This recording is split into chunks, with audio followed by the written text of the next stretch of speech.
कार्यक्रम के पुण्यार्जक हैं श्री अजय जैन जी, श्रीमती नीतू जैन जी, पुत्र पुत्री चहक जैन, जीनम जैन, दिल्ली।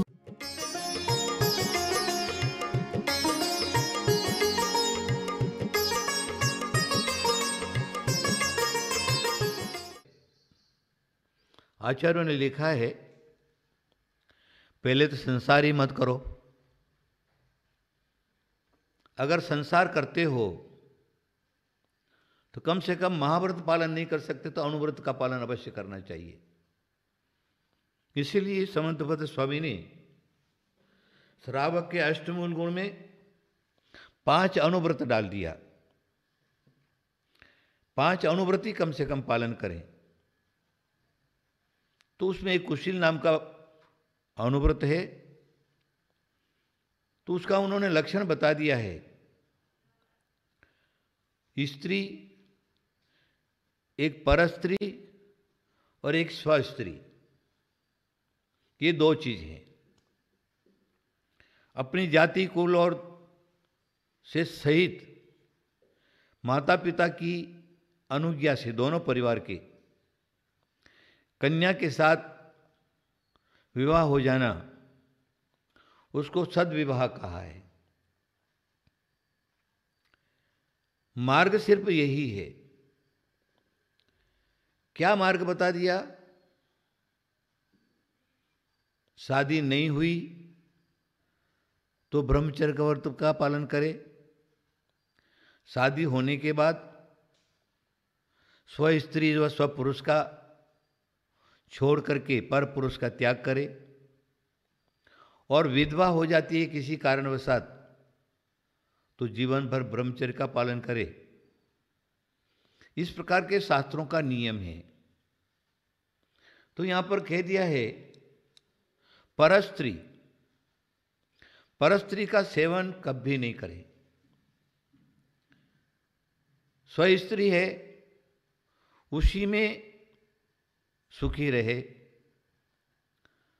उसी का पालन करे। परस्त्री जो है दुख का कारण होती है, संकट का कारण होती है,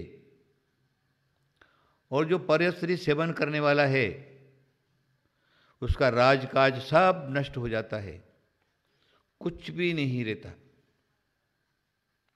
जैन धर्म में बहुत बड़ी विशेषता बताई है 5 पापों के त्याग की। जब वो विषय आएगा तब मैं आपको बताऊंगा। आज सिर्फ हम सप्त व्यसनों के त्याग की हम बात कर रहे हैं। तो क्या है, पररमणी जो है वह भी दोषास्पद है। महिला है तो पर पुरुष को भाई, पुत्र और पिता के समान देखे। पुरुष है तो स्व स्त्री छोड़ करके संसार की जितनी स्त्रियां हैं उनको बहन, बेटी और मां की तरफ देखे, ऐसी दृष्टि तक बना के रखे, उसके पर कुदृष्टि नहीं डाले, उसको सेवन करने के भाव नहीं बनावे, उसके साथ संभोग करने के भाव नहीं बनावे, विचारों के अंदर सद्विचार रखे। यह एक बहुत बड़ी विशेषता है। देखिए, मैं आपको फिर रामायण की ओर ही ले जाता हूं कि हमारे भारत के अंदर ये रामायण जो महाकाव्य है वो घर घर में बसा हुआ है और विशेष काव्य है जिसमें सुचारित्र, संयम, त्याग आदि आदि की विशेषता दी हुई है। गृहस्थ धर्म में रहने के बाद भी अपना संयम और अपना चारित्र कैसे पालन करे, उसका एक बहुत बड़ी विशेषता है। इसीलिए रामायण को बहुत लोग जो कहें आदर भाव से देखते हैं, और राम का चरित्र तो कहना ही क्या है। राम सरी का मानव संसार में दूसरा नहीं हो सकता, जो अगले भव में कुछ भी हो। बहुत से लोग विष्णु का अवतार मानते हैं, चलो ठीक है, लेकिन वो मानव पर्याय में आने के बाद भी उन्होंने अपने जीवन में हर एक प्रकार की मर्यादा का पालन किया है। उन्होंने हमारे जैन धर्म में और रामायण में थोड़ा सा अंतर है। मैं आपको सिर्फ राम का उदाहरण दे रहा हूं। राम जो क्या है, रामायण के अनुसार एक पत्नी व्रत था उनको, सीता को छोड़ करके। जब ये प्रसंग आया, सीता का अपहरण हो गया, और जब लंकाधिपति की शक्ति सब लोगों ने सुनी, और लंका के घर में जो क्या है रावण जो लेकर के गया है, उसकी महाशक्ति है, अपनी शक्ति से जिसने कैलाश पर्वत उठा लिया, उससे कौन टकराएगा। राम को समझाते, राम सीता की हट छोड़ दीजिए। संसार के अंदर सीता सर की अनेक सुंदरियां कन्याएं हैं, हमारे जैन रामायण में कहा है।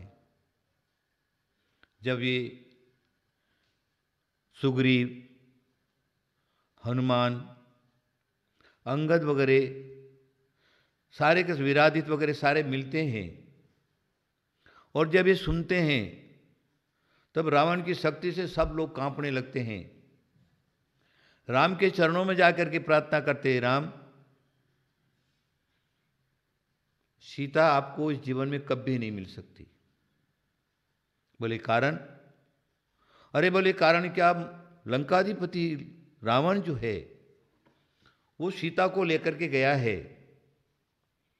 रावण की शक्ति बहुत है, भूमि गोचरी हम लोग हैं, रावण से टकराने की कोई किसी में भी कोई ताकत नहीं है। इसलिए आप क्या करिए, सीता की हट को छोड़ दीजिए। हम सीता से भी अच्छी से चंद सुंदर कन्याएं, आप जितना चाहें उतनी कन्याओं का साथ आपका विवाह करा देंगे, लेकिन इस जीवन में सीता आपको नहीं मिलेगी। तब राम क्या कहते हैं, मेरे को अन्य कन्या से कुछ लेना ही नहीं है। और जो क्या है, सीता ले गया रावण, यद्यपि वो कितना भी शक्तिमान क्यों नहीं हो, लेकिन सत्य तो सत्य है। सीता मेरी पत्नी है, रावण की पत्नी नहीं। रावण तो चोर है, अगर उसकी ताकत होती मेरे आमने सामने टकरा करके मेरे को पराजित करके सीता को ले जाता, तब तो हम उसको शक्तिमान समझते। लेकिन हमको वहां से हटा करके और पीछे से चुरा करके ले गया है। इस प्रकार का व्यक्ति, इस प्रकार का राजा का कर्तव्य नहीं होता। मुझे तो सीता ही चाहिए, मैं सीता के लिए रावण से युद्ध करूंगा। और ये नियम है, सत्य की ही विजय होती है, असत्य की विजय नहीं होती। भले देर लगती है, देर होता है, लेकिन अंधेर होता नहीं है। रावण के पास इतना है, 16 पुत्र 1.25 लाख नाती, जाके घर में की बियाने बात लास्ट में बोल दिया। चाहे उतना उसके पास कुछ भी हो, हम थोड़े हैं तो भी रावण से टकराएंगे। और रावण जो क्या है भी राम की ताकत को जानता नहीं है, लक्ष्मण की ताकत को जानता नहीं है। इसलिए हम तो उससे युद्ध किए बिना छोड़ेंगे नहीं उसको। उन्होंने दूसरी स्त्री स्वीकार नहीं की, राम चाहते तो और भी दूसरी कन्या उसके साथ शादी कर लेते थे, लेकिन नहीं। महापुरुषों का कर्तव्य नहीं होता।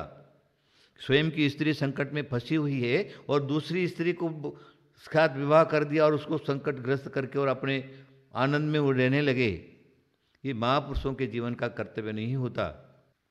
रावण का उदाहरण, रावण के पास में हमारा जैन शास्त्र तो कहता है, रावण के पास में रावण की 18,000 रानी थी।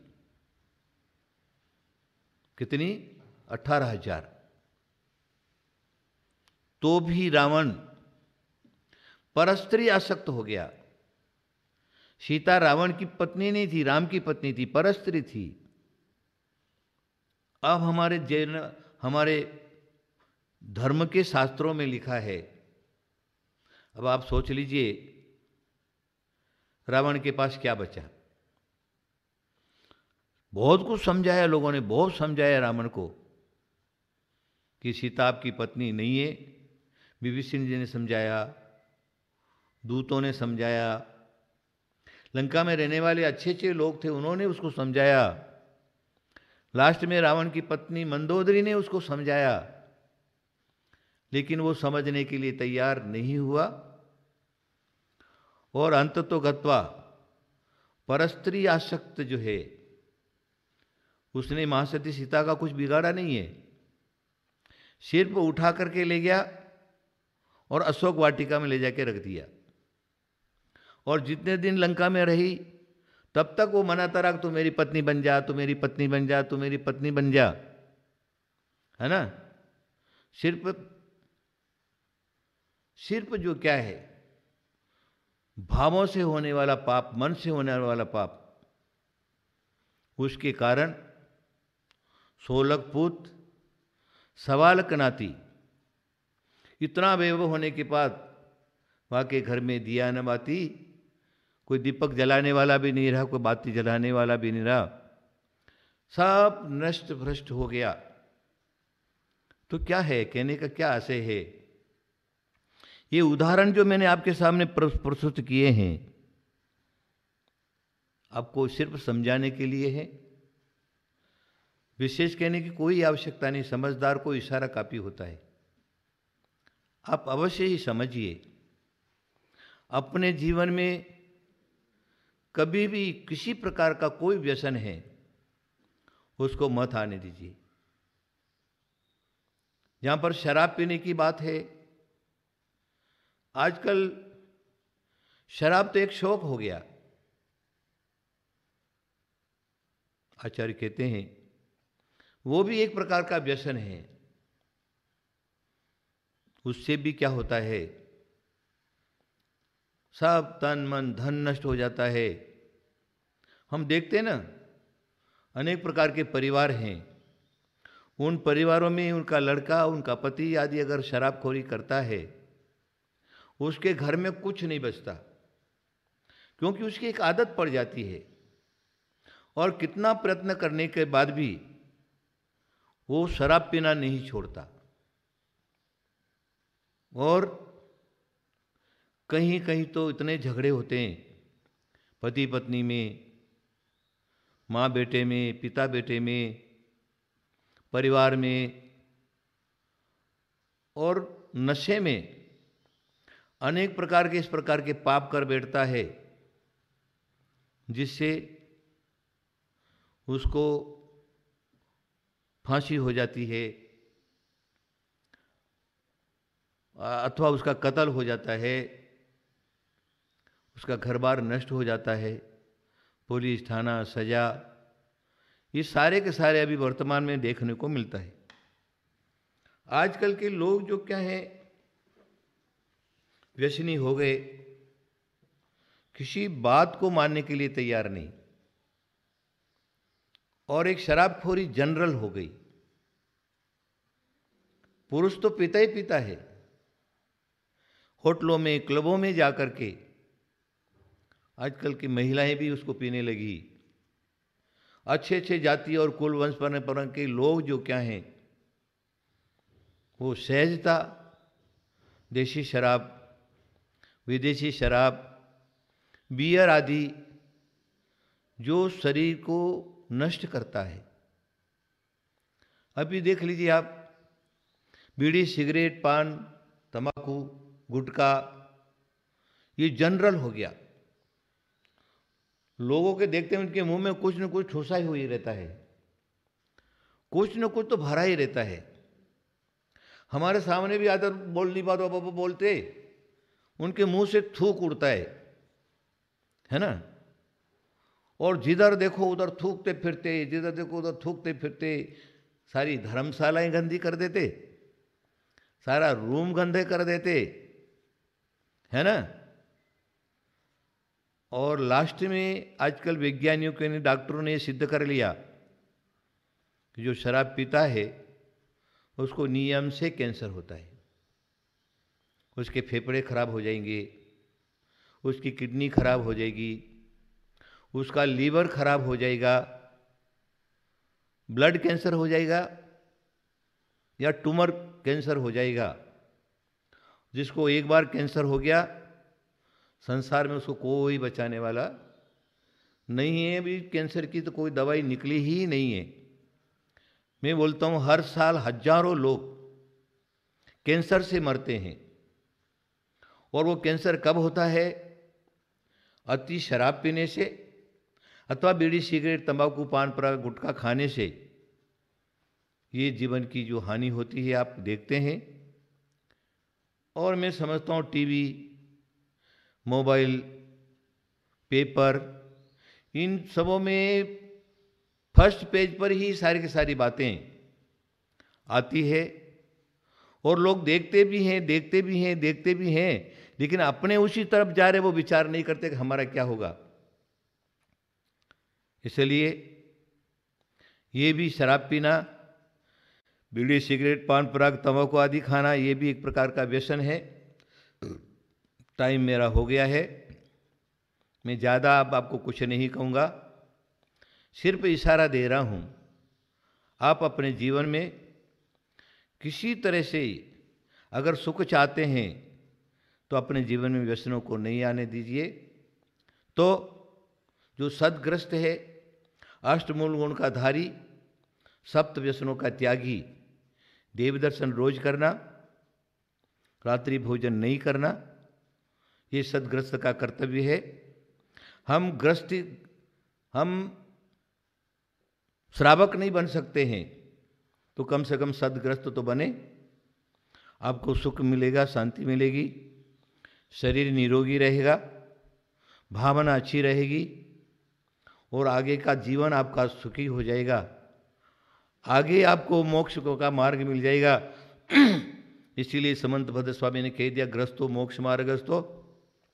इस प्रकार का जो ग्रस्त है वही मोक्ष मार्ग की तरफ ले जाने वाला है। सच्चे हम मोक्ष मार्गी बनेंगे। भगवान महावीर स्वामी की जय।